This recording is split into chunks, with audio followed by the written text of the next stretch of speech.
Let's look at how to use natural language inside Excel with Copilot.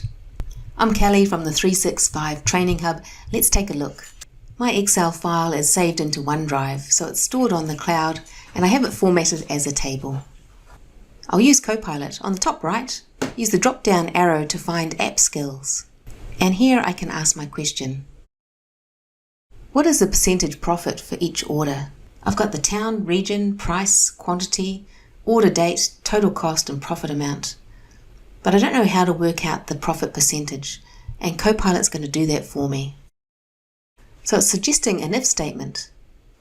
And I like that I can click here to show the explanation. This helps me understand what Copilot's doing and to learn a bit more about Excel.